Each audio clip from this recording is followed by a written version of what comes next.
नमस्कार। एमसीएल परिवार में एक बार फिर से मैं आप सबका स्वागत करती हूँ और चले हम बढ़ते हैं आज के वेबिनार सेशन की ओर।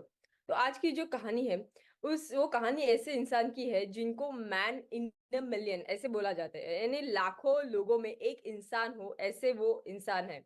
अपार्ट फ्रॉम दैट वो एक ऐसे इंसान की कि भले ही वो स्कूल ड्रॉप आउट हो, जिन्होंने स्कूल भी कंप्लीट न किया हो, लेकिन इन्होंने ऑटोमोबाइल जो एरिया है वहां पे, मरीन लाइफ जो एरिया है, मरीन इंजीनियरिंग, ऑटोमोबाइल इंजीनियरिंग, इस एरिया में ऐसा काम किया है कि शायद कोई रिसर्चर भी वो काम न कर पाए।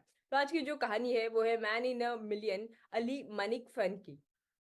अली मलिक फन, ये अगर इंसान के बारे में हम सोचते हैं तो इनका जो जन्म है वो जन्म हुआ है लक्षद्वीप जो बेट है वहां पे।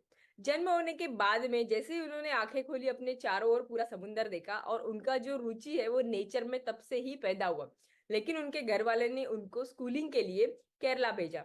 केरला में वो कुछ ही स्टैंडर्ड तक स्कूल में पढ़े, लेकिन उनका मन वहां लग ही नहीं रहा था। उनको ऐसे लग रहा था कि शायद मैं किसी और चीज के लिए पैदा हूं और मैं ये काम नहीं कर सकता। वो स्कूल छोड़ के अपने जो घर पे है वहां पे रिटर्न आ गए। वहां पे आ जाने के बाद में उन्होंने जो कुछ काम मिला वो करना स्टार्ट कर दिया।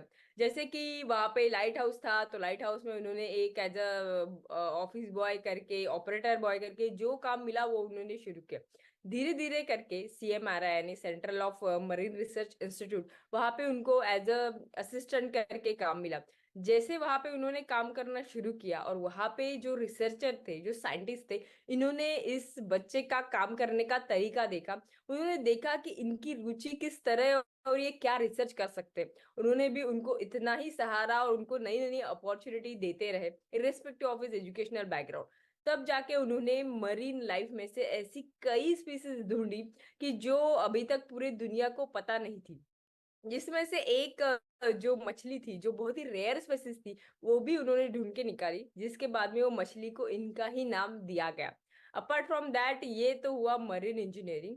लेकिन उसके बाद में उनके लाइफ में एक ऐसा इंसिडेंट आया जिसने उनकी पूरी लाइफ चेंज कर दी। वो ये थी कि टीम सेवेरिन करके एक एक्सप्लोरर है, सी एक्सप्लोरर, जो कि बहुत ही वर्ल्ड ओन फेमस ऐसे एक्सप्लोरर है, जिनको जो सिंदबाद वोएज है, जो कि हिस्टोरिकल वोएज है, उनको फिर से वो सी का वोएज कंप्लीट करना था। लेकिन उनको उसको वही बोट में करना था जिस बोट में वो मेंशन है, यानी एक ऐसा बोट जो बोट 100% नेचुरल मटेरियल से बना हुआ है और जिसमें एक खिला यानी एक जो नेल यूज करते हैं वो नेल भी नहीं, यानी 1% भी मेटल यूज नहीं हुआ है।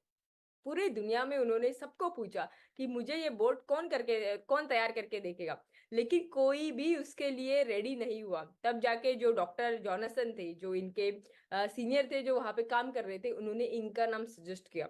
ये अपने कुछ कारागिर लेके ओमन गए और ओमन में उन्होंने वो बोट तैयार करके दी, जो कि 9,000 किलोमीटर जर्नी जिस बोट ने तय की ओमन से लेके चाइना तक, और वो जो टीम सेवेरिन थे, उनका जो सिंदबाद वॉयज था, उन्होंने वो कंप्लीट किया। और अपने बुक में भी इस व्यक्ति का नाम उन्होंने मेंशन किया कि इन्होंने उनको वो बोट तैयार करके दी, जो कि अभी भी ओमन के जो म्यूजियम है वहां पे रखी गई है, जिसका नाम है सोअर। Apart from that, automobile engineering. आज तक पूरे दुनिया में मोस्टली हम बाइसिकल देखते हैं, मोपेड देखते हैं, वो बैक एंड जो व्हील है, यानी जो रियर व्हील है, उसके बेस पे डिपेंड है। इन्होंने फर्स्ट टाइम ऐसा बाइसिकल बनाया जो कि फ्रंट व्हील है उसके ऊपर बेस्ड है, और ये दुनिया में पहले इंसान है जिन्होंने इसका पेटेंट भी अपने नाम पे किया। और ये बाइसिकल लेके ये केरला से दिल्ली तक उन्होंने जो सफर है वो भी तय किया। और अभी भी ये बोलते हैं कि ये जो बाइसिकल उन्होंने बनाया है, जो कि बैटरी बेस्ड है, वो सबसे सस्ता और सबसे बेटर है हमारे पेट्रोल डीजल व्हीकल से। आज वो रिटायर हो चुके हैं, 83 ईयर्स ओल्ड के हैं। इनके सभी काम के लिए उन्होंने, भारत सरकार ने उनको पद्मश्री से नवाजा भी है। लेकिन ये आज 100% सस्टेनेबल लाइफ जीते हैं। यानी आज वो, उन्होंने एक बंजर जमीन ली, वहां पे उन्होंने खेती स्टार्ट किया और वो पूरे बंजर जमीन को उन्होंने हरा भरा किया। वो खुद के बनाए हुए मकान में रहते हैं, इलेक्ट्रिसिटी भी खुद विंड मिल से तैयार करते हैं। और इस तरह वो ये सोचते हैं कि अगर इंसान सोचता है कि उसे आगे बढ़ना है तो उसको नेचर के साथ में ही आगे बढ़ना पड़ेगा। हम इंसान और नेचर एक साथ ही आगे बढ़ सकते हैं।